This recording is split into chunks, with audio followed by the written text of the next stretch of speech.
Сәлеметсіздер ме? Каналға қош келдіңіздер. Бүгін мен сіздерге осы гүлдерге, әсіресе жазғы мезгілде осы гүлдерге өте қажет екі қоспадан жасалатын дәруменді көрсететін боламын. Мен гүлдерімнің барлығын өстіп терезелердің алдына қойдым. Терезелерді қараңғылаған жоқпын. Өйткені гүлдерге жарық керек. Бұяққа онда күн қатты түспейді. Міне гүлдерімнің топырақтарының барлығы кепкен. Қай-қайсысын қарасам да міне қолыма ешқандай топырақ жабысып жатқан жоқ. Бұл гүлдерді суаратын уақыт болды. Гүлдердің топырағы неғұрлым құнарлы болса, гүлдерде жақсы өседі. Сосын уақытылы суарып тұрсақ, дәрумендер беріп, гүлдеріміз жақсы өсетін болады. Енді дәруменімізді жасайық. Бізге қажет 1 литр су. Бұл су тұнған жылы су болу керек. Жылы болғанда бөлме температурасындағы су болу керек. Сосын бізге қажет аммиак. Негізі аптекада, яғни дәріханада бұл аммиактар пластмасса құтыда сатылады. Менде ол таусылып қалғаннан кейін мынаны аптечканың ішінен тауып алдым. Осыдан бізге 2 миллиграмм қажет. Аммиак ол гүлдердің жапырақтарының тез өсуіне, көп жапырақ шығаруына, жапырағының жап-жасыл болып өсуіне жақсы көмектеседі. Бұл аммиакпен жұмыс жасағанда мұқият болғандарыңыз дұрыс. Бұл қауіпті препарат.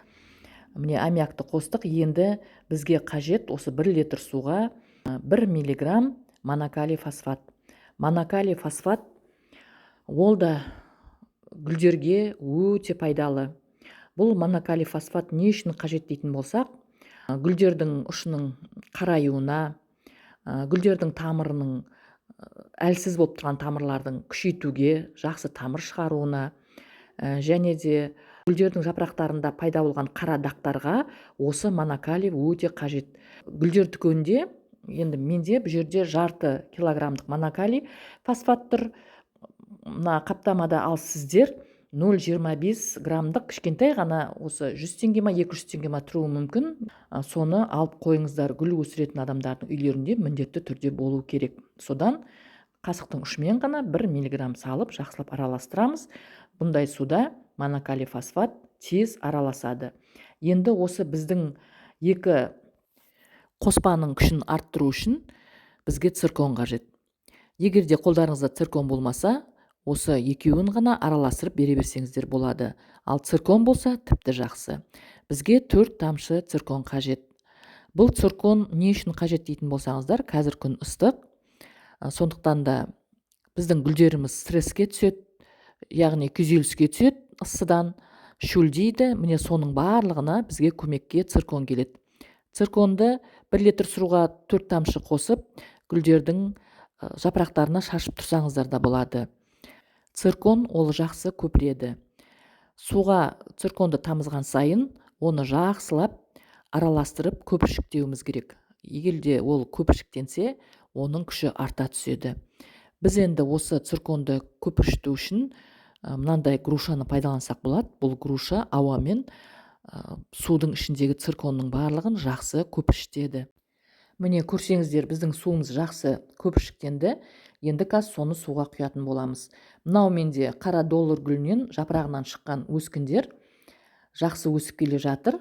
Міне астынан тағы да бір кішкентай өскін шығып келе жатыр. Сіздерге көрінбей тұрған шығар. Енді осы гүлдерге дайын болған суымызды құямыз. Бұл гүлдерге суды құйғанда, судың барлығы гүлдің, мен әр видеомда айтып отырам, табақшасына ағып кету керек. Топырақта су қалмау керек. Егер де топырақта су қалатын болса, ол кезде ол гүлдің тамырын шіртеді. Сосын суды құйғанда, суды гүлдің ыдысына жағалай құю керек. Өйткені гүлдің тамыры толық қанды су іше алмайтын болады. Егер де бір қапталына құйып қойсаңыздар, ол кезде сол құйған қапталыңыздағы тамыр ғана суды ішеді де, ал арғы құйылмаған тамыры суды іше алмай кеуіп кетеді. Сондықтан да жағалай құю керек. Жазғы уақытта гүлдеріңізге су сеуіп тұрыңыздар. Және де фикус, доллар, осындай жапырақтары қалың гүлдерді, шыдамды гүлдерді ысқылтымдау суға душқа түсіріп алсаңыздар жазғы уақытта айына бір рет өте тамаша өсетін болады. Әсіресе фикустарыңыз жақсы дамып, жақсы өсетін болады. Сіздерге осы менің видеом пайдалы болса, лайк басып, комментарий жазып, каналымды қолдап отырыңыздар. Сіздермен болған бақыт, сау саламатта болыңыздар.